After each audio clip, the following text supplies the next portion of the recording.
Olá, meus amigos e amigas, queridos e queridas, eu estou aqui de volta e neste vídeo curto eu quero trazer a minha compreensão sobre uma questão que é muito latente no meio cristão e também para aqueles que não creem em Deus.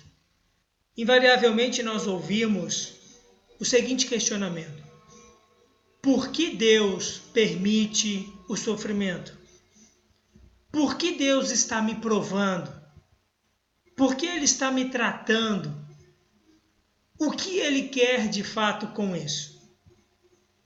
Muito bem, eu quero partir do pressuposto de que Deus é amor. E isso está muito latente e evidente lá em 1 João 4,8, e eu quero ler isso com vocês aqui na minha Bíblia, na tradução que eu tenho em mãos. 1 João 4,8 diz o seguinte, é um texto muito conhecido: quem não ama não conhece a Deus, porque Deus é amor. Pois bem, partindo desse pressuposto de que Deus é amor, pensar que Ele tenha como objetivo nos tratar, nos levar a algum tipo de sofrimento, causa, é claro, dúvidas. Como alguém que me ama pode querer o meu mal? Partindo do pressuposto do que seja o amor divino. E o amor de Deus, ele é manifesto, sobretudo, quando ele entrega Jesus Cristo, seu único Filho, em propiciação das nossas próprias vidas. Portanto, não nos cabe tentar mensurar o que é, de fato, o amor de Deus para conosco.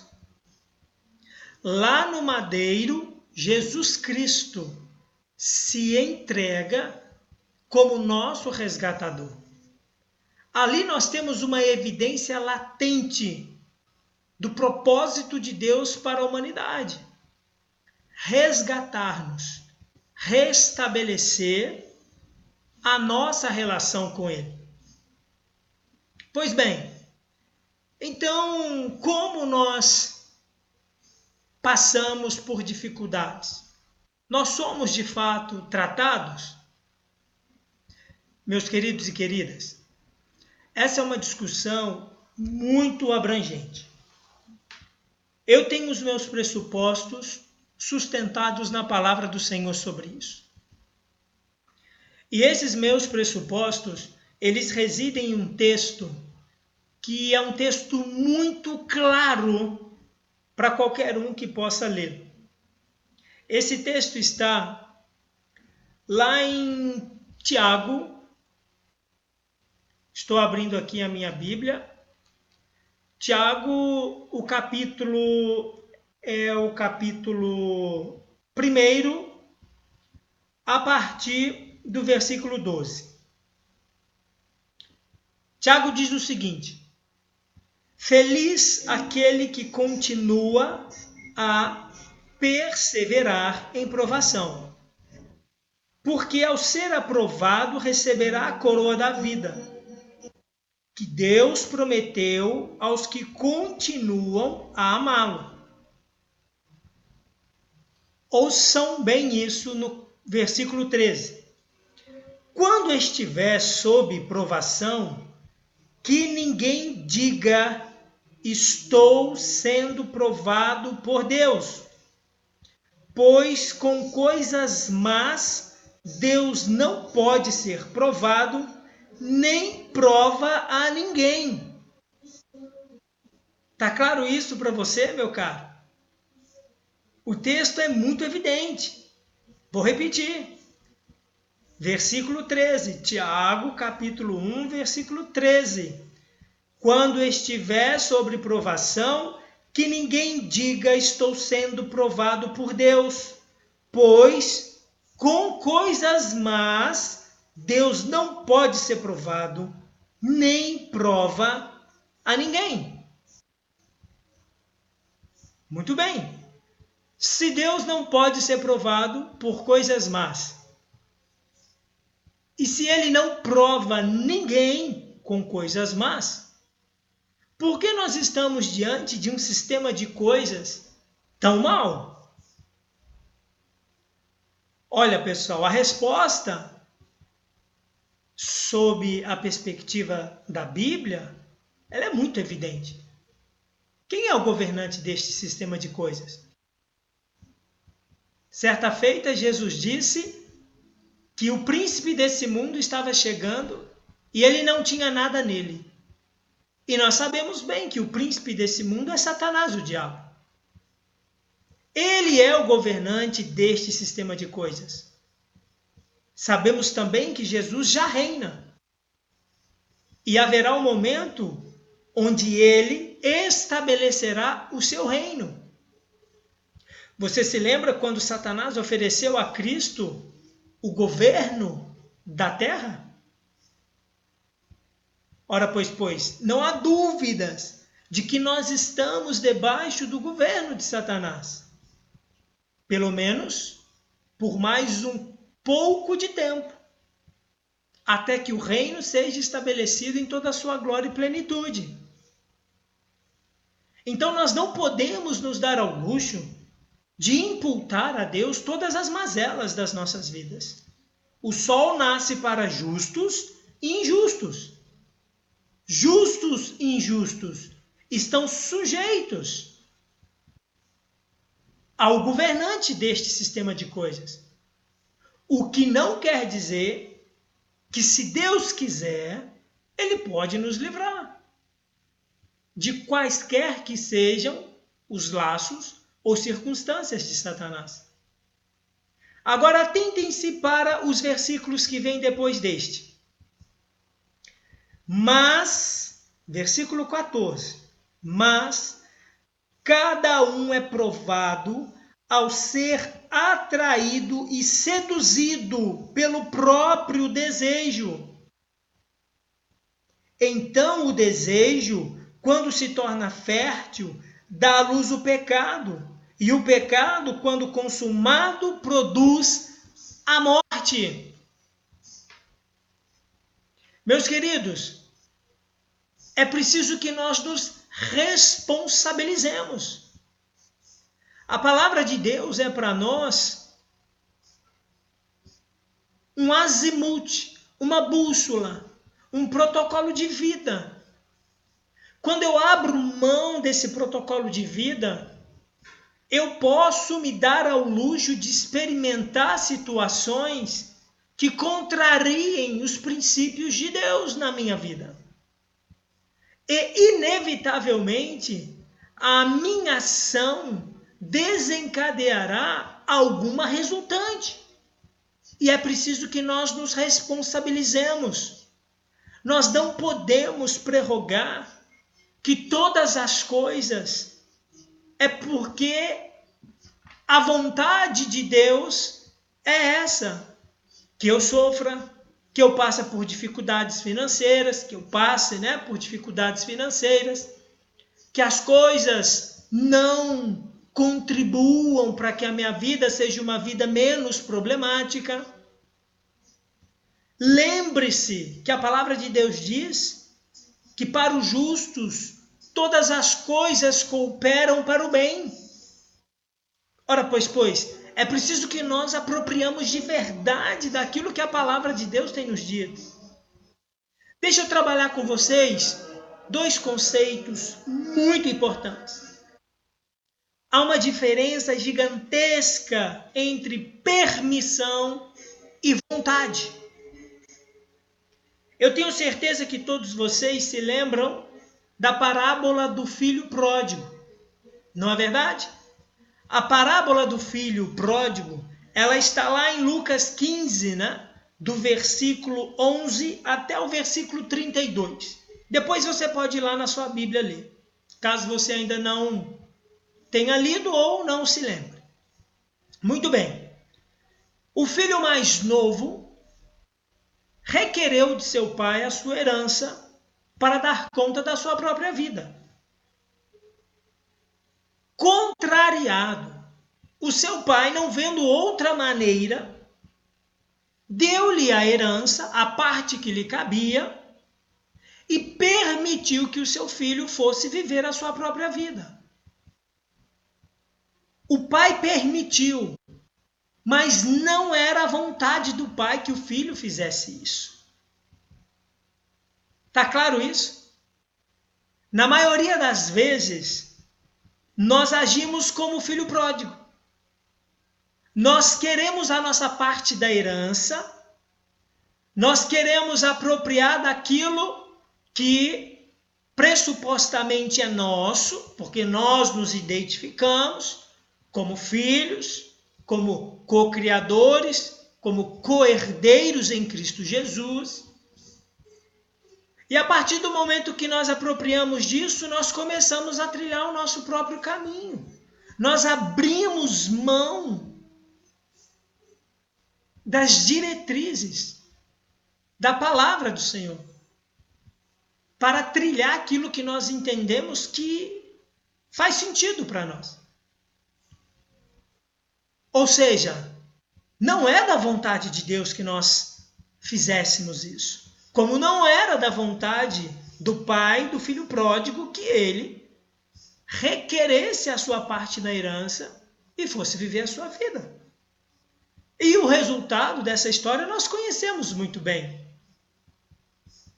Ele viveu uma vida devassa, perdeu tudo que tinha, teve que sujeitar ao trabalho com porcos, se alimentou da comida dada aos porcos e por fim se arrependeu. A palavra diz que ele se arrepende de tal maneira que ele diz que ele pecou contra o pai dele e contra os céus. E ele retorna. E como o filho é recebido? Ele foi recebido com festa. Então, meu querido e querida, prestem bastante atenção nisso. Não impute a Deus todas as mazelas que você tem visto. Primeiro, nós estamos debaixo do governo de Satanás. Ele é o governante deste sistema de coisas. Por isso, ele ruge como leão ao seu redor. Mantenha-te atento. Mantenha-te atento a todas e quaisquer circunstâncias, pressupostos, ideologias. Mantenha-te focado no Senhor e na tua palavra. Segundo, Deus é amor. Ele nos ama. Ele tem um propósito divino para as nossas vidas. Deus não colocou Adão e Eva no paraíso para que eles sofressem. A morte foi resultante do pecado. Eles pecaram contra Deus, como nós temos feito invariavelmente. Por isso, a resultante em nossas vidas é a morte. Não é a vontade dele que nós morramos. Por isso, o plano de Deus tem Jesus Cristo como nosso resgatador. Senão todos nós já estaríamos perdidos e sem nenhuma esperança. Então não culpem a Deus. Antes, porém, revisite a si mesmo. Seja consciente das suas ações, dos seus atos, das nossas ações, dos nossos atos, e nos responsabilizemos pelas resultantes. Que nós tenhamos a capacidade de fazer como o filho pródigo, voltar atrás e fazer a coisa certa. Lembre-se, Deus não pode ser provado por nada mal. E ele não prova ninguém com nada mal. Tenham isso em mente. Ele é amor. Ele não vai dar a você um fardo que você não possa carregar. E isso não é uma questão de prová-lo. Não é essa a questão que está sendo propositada. Ele não pode provar ninguém com nada mal. Se tem alguma coisa má, ruim hoje na sua vida, revisite a si mesmo. Veja quais foram as suas decisões, quais foram as suas ações. Se arrependa. Volte atrás. Faça a coisa certa. Busque ao Senhor. Assim como o pai do filho pródigo, ele está de braços abertos para recebê-lo novamente. E olha, haverá festa no céu pelo teu retorno, assim como houve festa no retorno do filho pródigo. Então, meus queridos, paremos de imputar a Deus todas as mazelas deste sistema de coisas. Não é isso. Ele não nos chamou para isso. Não é esse o propósito do coração de Deus. Muito pelo contrário, todas as coisas cooperam para o bem daqueles que amam a Deus. Portanto, vamos amar ao Senhor. Eu espero que esta tenha sido uma curta palavra que pelo menos lance você a um pensamento muito mais dirigido ao amor de Deus. E, sobretudo, que este vídeo possa fazer com que nós reflitamos um pouco mais sobre as nossas atitudes, sobre os nossos comportamentos, sobre as nossas ações, sobre o nosso poder de criar nossa própria vida, ou a situação da nossa própria vida, por assim dizer. Nos responsabilizemos para que nós não culpemos ao Senhor do nosso estado momentâneo. E que nós estejamos certos de que, se preciso for, voltemos atrás, façamos a coisa certa, nos arrependamos, porque Ele está pronto para nos recepcionar com festa. É isso que está no coração de Deus. É isso que está propositado para as nossas vidas. Vida e vida em abundância. Por isso, meus amados, sejamos responsáveis pela nossa vida em Deus. Nos responsabilizemos. Assumamos o nosso papel como filhos de verdade. Nos arrependamos. Lancemos fora, toda essa nossa incapacidade de se responsabilizar e buscar a quem responsabilizar. E na maioria das vezes nós imputamos isso a Deus. Não, Ele não merece isso. Ele é um Deus de amor. Ele tem provido todas as nossas necessidades. Ele tem nos chamado de filhos amados. Assumamos a nossa parte nessa relação que se estabelece, a partir de Jesus Cristo, nosso Senhor. Ele já levou na cruz, todos os nossos pecados, todas as nossas mazelas. Senhor, faça-nos livres. Tire de nós, Senhor, a incapacidade de se responsabilizar como cristãos. Que nós não simplesmente imputemos ao Senhor a nossa condição momentânea. Que nós tenhamos a capacidade, Pai, de voltar atrás, de fazer a coisa certa, de se arrepender, de nos lançarmos diante de Ti, Senhor, em busca do Teu perdão, da Tua graça. Pois nós sabemos, Pai, que a Sua graça nos basta. E é sob ela que nós queremos viver e dirigir as nossas vidas. Portanto, lembrem-se sempre do que Tiago está dizendo no capítulo 1, a partir do versículo 13.